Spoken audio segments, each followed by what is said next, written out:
Mark, have you ever been fishing? Like twice in my life. All right, that's good enough. We're going to talk about fish today.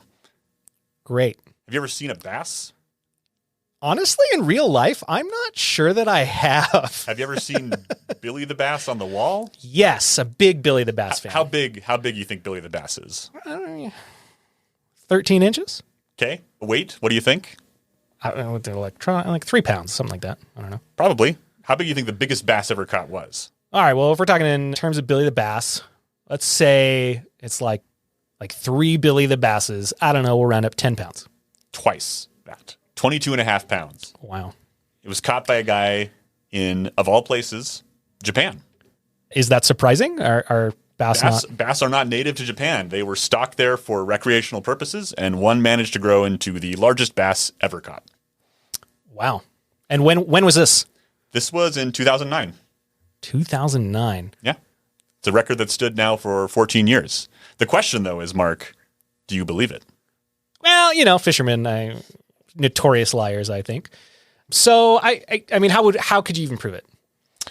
Well, lucky for you, there is an organization that seeks to set the record straight from all these fishermen talking about how big a fish they caught. They went to Japan and subjected the man to a polygraph test. Awesome. He passed.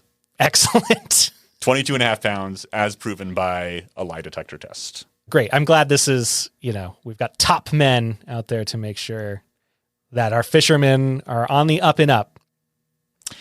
Mark, I brought this up because I want to talk to you about one of my favorite pinball machines that is fish or maybe even bass themed. It is Fishtails. Ah, a classic. Fishtails is indeed a classic pinball machine. I thought we could talk a little bit about it, maybe go play it, and see what we think about it. Yeah, let's do it. I have seen Fishtails in my life before. I've played it, but I don't think I've ever done like a deep dive, right? So this is a great idea. Before we do that, let's talk a little bit about what we're doing here. I'm Drew, and you are Mark. Yes. And we are two friends who enjoy pinball. Don't claim to be particularly good at it, but we're on a mission. Yeah, I think the goal when you and I talked about this a long time ago was, part of the reason I'm in pinball is because of the enthusiasm that you have for the game. And that is sort of, I think, infectious, right? When someone is really interested in something and they can kind of show you this hobby and you discover the world that it is beneath that. And that's sort of the goal that we're setting out to do here, right? Is sort of look at a machine on a case-by-case basis as through like this amateur lens, hobbyist kind of view, and discover what makes good machines good, what makes mediocre machines not so good, and if we find any, what makes a terrible machine awful. Good point. Fishtails is from the early 90s, kind of the golden age of pinball, many people think, by Williams, one of the biggest designers of pinball. And interestingly, designed by a guy named Marc Ritchie, who... This is the important question, though. How does Mark spell his name? It's a K. Oh, okay. He's dead to me. Yeah, well, you might want to rethink that. Mark has designed many pinball machines, and Fishtails is probably one of his more famous ones. Over 13,000 of them produced. Wow. Now, I more about pinball and the culture than I do. The culture is what I think people refer to it as. And is that a lot? Like, is 13,000 a lot of machines to have been made? It puts it in the top 20 of all time. Pinball companies don't release a lot of data anymore like they used to on terms of like total number produced, but no pinball machine has crossed the 10,000 mark in probably 25 years. Wow. Maybe 30. So prolific. And it's interesting because Fishtails, right, it's not like a branded sort of machine that you might see, if you go to your bar and you see, James Bond or whatever, right? Like it's not branded to like some sort of intellectual property. Is that right? No, completely unique. It's just a pinball about fishing.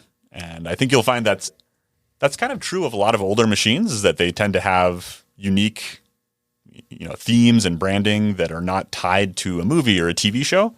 And that's something we're kind of missing from pinball these days. But, it's one of the things I like about Fishtails. So what makes Fishtails special then? Like, what is it about Fishtails that, stands out to you before we go and check this machine out in person? I think I really appreciate how fully they lean into the fish theming. So instead of having a traditional plunger on the right hand to launch the ball, you have a rod handle that you just push a button on, kind of like you're going fishing, right? And everything on the inside is all about catching fish and weighing the fish and stretching the truth about how big it is. And my absolute favorite mechanic is there's a reel mechanism that captures balls inside of it and rotates around to start a multi-ball. And I think that's really neat, and it's one of my favorite things about the machine. Okay, so yeah, it leans pretty heavy into the not only the aesthetic of like what people like about the sport of fishing, casting, reeling, but also like the community that exists in fishing about, stretching the truth and how big. You wouldn't believe it. He was a monster. Yeah. Yeah. In fact, you can catch a fish and then hit a spinner to multiply the size of that fish by 1, 2, 3, 4, or 5, which is kind of fun. Excellent. Anything else to say about this? I think that's probably the most we need to cover for the intro. I say we go check it out and then talk about how we think about it. All right, let's go.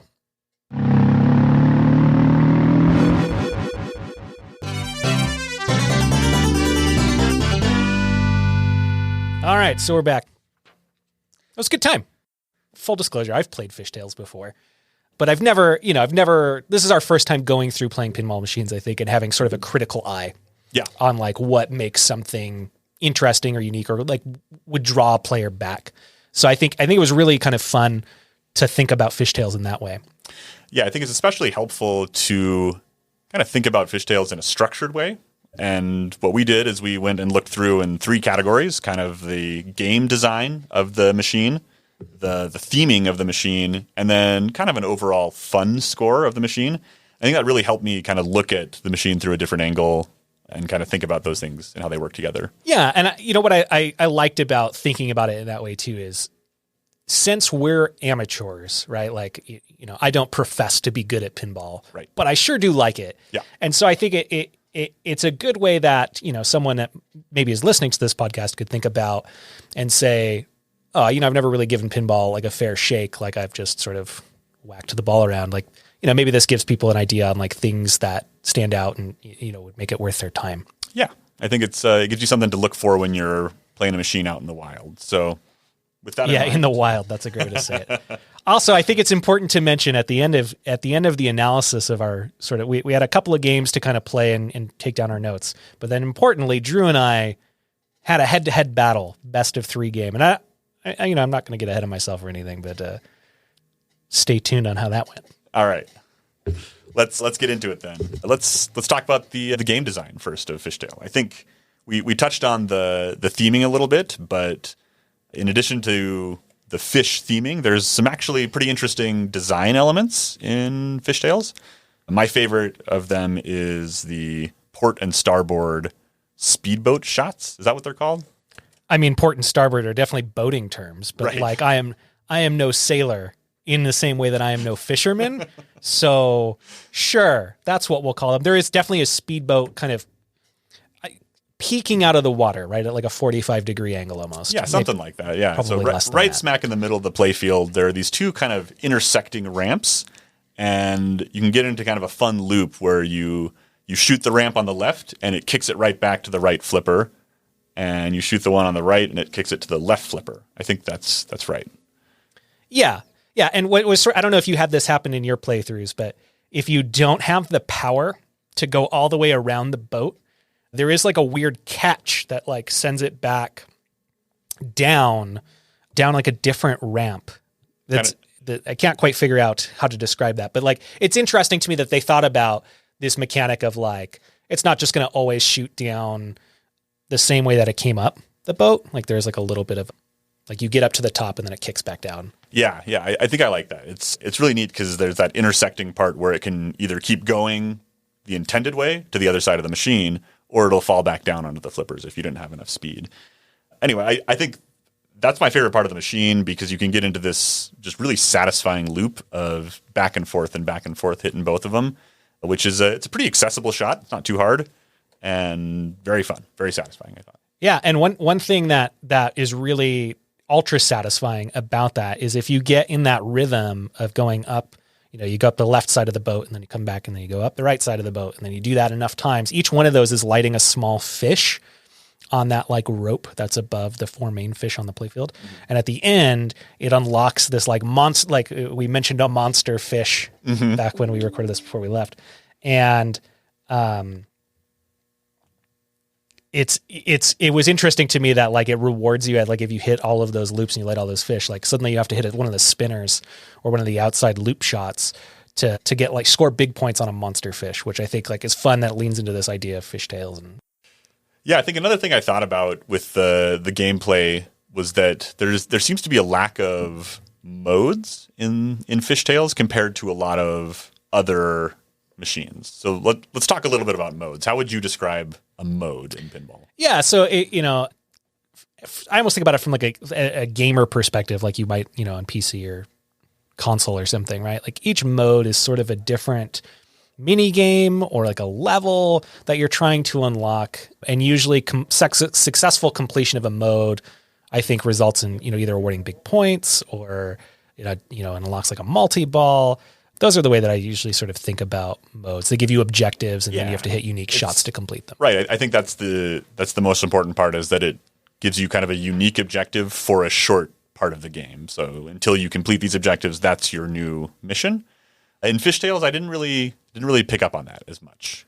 Yeah, and that you mentioned two things that are already in my notes. I think the game loops is very satisfying. Like there's something really like scratching an itch in my brain to hit some of those like speedboat shots. But on the same side, yeah, it didn't feel like there was a ton to accomplish in the game, right? Yeah. Like you could hit the speedboat, you can try to lock the ball into the rod, and then what else are you doing, really? Yeah, I will confess I didn't get particularly far in my little playthroughs here, but as I understand it, you can kind of keep catching fish, and at some point you kind of get to an end game where you're just scoring tons of points on every shot, and it's just like if you get far enough in the game, then all of a sudden every shot is worth like 5 or 10 million or something. But that doesn't seem quite as satisfying as if you had to like catch a bass in one specific mode and then catch a walleye in another. Yeah. There is like the video mode that you can unlock by hitting that spinner that's out the same place where you stretch the truth when you catch a fish, which is also just like a thematically very satisfying kind of idea. You catch a fish and then you get to lie about it. But that's like the same place where the ball gets kind of caught in a little cup or a saucer, whatever the technical term is, I'm not sure. But then that unlocks like a video mode sometimes, and you're shooting boaters and jet skiers off of the lake. Jet skiers and water skiers. It's like, get off my lake. And that is sort of satisfying. If I'm being honest. Bonus points for the video mode. I think I love a good video mode, and that's a great one, I think. Yeah, agreed. One thing that from the game, like in terms of lack of modes and kind of game design, like you didn't mention the captive ball, which is kind of it's in the center of the speedboat, right? Yeah. I actually, as part of assessing the game design, I didn't think it was very clear as a player on what that was doing for me. Yeah, I can't for the life of me remember right now. What do you have in your notes there about that? I don't have a lot. I'm looking at my notes, and I'm looking at a picture of the playfield from when we were just playing, and I remember you hit the captive ball to like do a hold bonus for one point for like one portion of the game, and a hold bonus is any bonus points you get at the end of the ball. It will save that and bring them over to you for your next ball in case you had a big bonus that you had saved up somewhere. You can basically reuse that, which is a benefit, but like beyond that, I think there are other elements of the captive ball that I just didn't see because I'm not the greatest pinballer of all time. And it was a bit of a bummer because that I'm a big sucker for hitting captive pinballs on a playfield. So I've heard. This brings up, I think, an interesting thing that I've thought about is kind of like, how do you assess the legibility of a pinball machine? That is to say, how easily can you kind of tell what you're supposed to be doing just from the layout of the machine? Yeah, and that's a thing that I've been trying to think about as we've been going when we decided to go into this today and think about game design it's an interesting question. I think Fishtails in a lot of ways succeeds. You know, the big arrows on the boat, the fact that the boat is there at all, drawing most of your attention, I think is helpful in at least getting you into some early big points. But then it's not, to your point about lack of modes, it's pretty unclear then in how do we get the big points, right? How do you start suddenly raking in these like $10 million point shots or whatever? And and maybe that's an early 90s pinball thing that we'll see as we go through more of these. I think a lot of it comes down to the incentives for a pinball owner or designer in drawing you in and making you want to come back and discover those. You know, you keep pumping quarters into the thing so that you can figure it out. Yes. Yeah. And, and honestly, I guess if we're talking about the golden age of pinball in the 90s, right, where were these things? Arcades. And so they were meant to sort of probably just eat a bunch of quarters. Yeah. So yeah, maybe there is some intentionality of being slightly obscure on what you ought to be doing. Yeah, but it's a fine line, because if it's super frustrating and opaque, then nobody's going to want to play it. Yeah, and Fishtails is not that for me. No, I agreed, and it's something that felt like I could come into it, and quickly I found a couple of shots that really worked for me. Yeah, and that was that scratched an itch that made me want to keep playing. But yeah, in terms of like the longer term, like the end game, if I ever could get a chance to see one on Fishtails, I don't know if I'm that good, but more importantly, I don't even know if I would know how to get there. And maybe it was written on the, a lot of pinball machines in the bottom left will have instructions on different shots you want to make. I didn't read those for this machine. Yeah, I feel like I need a glossary every time I look at those, because they're really short descriptions about what to do, that if you have played a lot of pinball machines, then you know what to do. But then if you played a lot of pinball machines, you're probably not reading the instructions either. So. Yeah, and you sort of sit in between both of those spaces, right? Because you've played a lot of pinball machines, but I'd call you an upper level amateur. Like, you're certainly better than me, I think, more often than not. I think anybody who's played pinball with me in person would probably disagree with you there, but thank you for the... Yeah, no problem. Let's not think about what that means for my skill level. All right. Anything else that you had on? So give me a sort of a grade on game design. Yeah, we'll give it. I'd say 3 stars out of 5. I like it. I think there's a lot better, but it's solid. Yeah, I have it dead there as well. 3 out of 5 in terms of stars. I'd call it solidly in the middle. I want more stuff to do, because once I learned how to hit a few of those shots, I felt like, great, what else can I do? Yeah. All right, moving on. Let's talk, I guess, a little bit more about the theme and how the theme blends in with the game, how it mixes in with all the other elements. We've touched on it a little bit, but I think they did a great job. I think that the fact that you're spelling out lie, L-I-E, with your rollover targets at the top, that's kind of fun.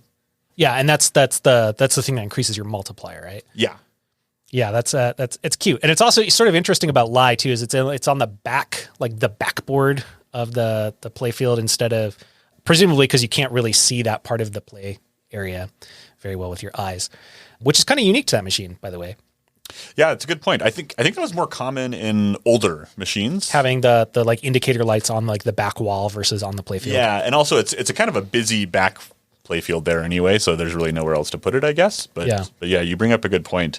Yeah, sorry. Anyways, the idea that it ties lying into it. What else do you got? Yeah, stretching the truth we've talked about. That's really fun. Obviously, there are fish all over the thing. Like, it's pretty clear that's what's going on. The one that we played actually had a topper, right? Which is a kind of a decorative element that goes on top of the machine. Adds nothing to the gameplay, but it looks like Big Mouth Billy Bass. Yeah, speaking of big, it might as well have been, as far as I'm concerned, because as I recall, it also sort of flaps. Yeah. Or was that just in my head? No, I remember it too, but now now I'm questioning. I think it was in like the attract mode. It was trying to get people to come play, and maybe that's what it. It could also just be that it looks so much like Big Mouth Billy Bass that in my recollection that it was just singing "Take Me to the River." Yeah, I don't think it was singing. Good music though, actually, on that subject of the theme. It's got that earworm of a banjo song playing in the background. Yeah, it's very... Country's not the right word. I don't know. Bumpkin? Something. Like very fishing... It feels right. It feels on. Fishing authentic. Yeah. Fishcore, I think, is the name for that kind of music. As mentioned, as a prolific fisherman, I can certainly attest to the appropriateness of the music. Yeah. What else? What else you got for theme, Mark? You really you touched on, I think, the two that I really liked, which is how much it like the theme ties into the game mechanics of stretching. Like if you're going to call the game Fish Tales, like you really got to lean into this idea that fishermen are kind of full of it. And I love that you spell lie. I love that when you catch a fish, you have to like you get bigger points for stretching the truth, and then it has this little silly animation of this, and this is from the 90s, right? So it's like a I'm going to basically call it a clip art fish. That's doing an injustice to the game. It's a dot matrix, right? Yeah, right. Is the screen, and so like they've made this like sort of detailed but pixelated fish, and then when it stretches, it gets really pixelated because they're just imagine taking a clip art in like PowerPoint and just like dragging the corner, and I really like that. I also, as far as themes go, I like how I mentioned this before we went to go play it, like unique the theming is, right? It's not an intellectual property that we've seen, and in the year 2024, it feels like, that's sort of rare to find a machine that isn't branded in some way. So to be able to play something that's from the 90s that leaned into just like its totally own unique kind of zany idea, like really speaks to me. And what's a theme you'd come up with today? Like spitball here. Give me some ideas. I don't know. What are people doing? You have a TikTok pinball machine. No, see, but it's branded. Yeah. I was like the first thing I thought of, which is hilarious because neither of us use TikTok. No. That's how in touch we are. Maybe just a generic internet themed machine. Wow. Yeah. That's a lot of ground to cover in one pinball machine. How about a video game streamer? Like it doesn't have to be Twitch. Okay. Just like I'm thinking. But you're using the purple aesthetic for sure. Well, I mean, people stream on like YouTube, and they stream on. There's another one I can't remember. Yep, there's another one, and it's doing so well, presumably because you can think of it. Kick. Yeah. Okay, I was going to say it. Kick. Yep. Must be doing great. Nah, I don't know. It might not even be around anymore.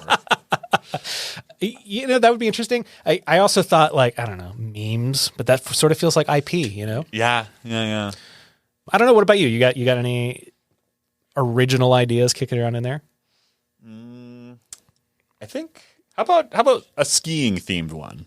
I don't think I've seen one. Like downhill, like winter skiing. Downhill, yeah, like downhill skiing. Oh, okay. I think you could do some fun stuff with like, the difficulty levels of the different modes. Like you got your yeah, like you've got your like blue green squares, blue circles, black diamonds. Yeah.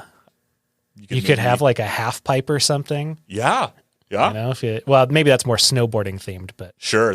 I'm not going to get into that, but yeah. All right. I'm in. All right. There you go. Where do you rank back to Fishtails? Where do you rank Fishtails on theme then? If you were to give me a grade, pretty good. I gave it a 4 out of 5. I really like it. I'm worried you were looking at my notes when I wrote them down. I similarly, I don't think it's quite perfect, and maybe that's just because I'm not a fisherman. But like, it's captured my heart. Yeah, like I do regularly play Fishtails if I get a chance. And now that I've looked at it critically, like I think I appreciate what it was doing more than before we did this. You got a 4 out of 5 too? I do. All right. Yeah, we did not. I swear, if your last one is the same. Something tells me it's not going to be, but let's move right to it. Okay. The fun. I think there's not a lot to say other than it's a fun game. I think I really enjoy it. Yeah. I mean, I think the only there's nothing we haven't already said. I think right. in game design that sort of impacts fun, right? The fact that I can get bored of some of the shots because I only know how to hit a handful of them, and there's not a lot of clear objectives for me detracts from some of the fun. But otherwise, it's a quick machine. Like it feels like you're on a speedboat because that speedboat shot is fast. Like you're stretching the like. Yes, it's enjoyable. It's very very enjoyable. I think the speedboat shot for me is what like puts it over the top. It's just so satisfying. I find it to be, I don't know, just one of my favorite shots of any pinball machine I've ever played. High praise. Yeah, it is. And just like everything else just feels like it flows really well. Things come back and land on the flippers. You're not like bricking a lot of shots. That's true. There aren't a ton that just like immediately crush your heart. Like when you hit like a rubber post and it just shoots straight down and drains. Like there's not a lot of that. It feels like you're kind of just smooth sailing all around. Yeah, you're right. You're right. Yeah. And well, all right. So here's where I think we're going to differ. So what do you have? Because now maybe I'm going to just steal your score because maybe you're convincing me. I gave it a 5. Wow. I think it's one of the most fun machines. You think it is perfect in terms of fun? I think it's in the top 20% of fun. Oh, okay. That's a really good way to sort of analyze that when you're going through scores. Is it in the percentile? Yeah. I think, I'm willing to give 20% of machines a 5 on fun. Wow. What you got? Well, now I'm going to look like a dick. No, it's okay. I gave it a 3. I think it's a, and here's why, right? I love the video mode, knocking the jet skiers off their watercraft. I like how in the zone you can get with some of those loops, but I think when and this is maybe we'll also we'll talk about how our head to head went, but at least one of my games was not very good because when you're not hitting your shots, the game can go by pretty quick. Yeah, I had similar experience, but I did kind of get in the zone at least for one of them. Not going to be breaking any world records, but it was a really fun game for me. Yeah. No, and I don't think that's necessarily swaying your fun factor, just because you had a good run on it. And I don't think that's negatively impacting mine, but like I see it from like if someone listening to this was like, oh, you know what, I want to go check it. Like there's a Fishtails in the bar near your house. That's a way people talk. Mm-hmm. And they want to go check it out and it's their first time playing pinball. I feel like that person could be disappointed because the sort of what they call autocast, which is kind of a fun terminology thing, the thing that saves the ball, doesn't last super long compared to some more modern machines, which is probably configurable, but I have played Fishtails elsewhere from where we just came, played it from. And I think, that could detract from a new player's perspective, how quick those games can go until you get in the zone. And the lack of modes, I think, if someone's not feeling any of those shots, they just be like, what am I doing here? For me, that puts it in an average. I almost feel like opposite for those same reasons, that the lack of modes, I think, makes it a little more approachable for a casual pinball player. Like it's pretty clear, just hit just about any shot and you're making good progress. You're hearing fun sound effects. You're seeing cool animations. Yeah, and you know what? That's a good point. And I think if anyone hasn't played it and goes out there and does and wants to let us know who they agree with more, that's a thing that can happen. Yeah. So, yeah. All right, good. You didn't crib my notes is the important part. Yeah, it's solidly average for me, I think. All right. And then based on theme overall, I would say the machine is above average. Like it's fun, it's worth checking out, but it's, is it one that I would put in the pantheon? Maybe not. I think I'm a little bit above. I hold it in high esteem. I like Fishtails. It's a demigod for you. It's not in the pantheon. It's not like it's not Athena. We're talking. It's Hercules. It's Hercules. Yeah, kind of like Heracles, I guess technically if we're going Greek. Okay. Yeah. All right. You know what? There's my idea. I would do Greek gods. Greek gods for a pinball machine. A pinball machine. Yeah. We'll call it the Pantheon. I like it. Thank you. I will be taking no more questions about that. Let's talk about this head-to-head thing, how that worked. Okay. Yeah, we played best of 3, best score out of 3 to kind of like let us, get into the machine, kind of get rid of any outliers, and we just took the best score out of 3. And my best score was 77,958,720. And I was way below that. Okay. I'll tell you my worst game didn't crack double digits of millions, which is not good in Fishtails. Yeah, I was down there with you. My best game was 25 million and change. Okay. So I was a third of you, which as you pointed out, it's not going to crack, your score's not going to crack any record books. Not even on that machine. Not even on that machine.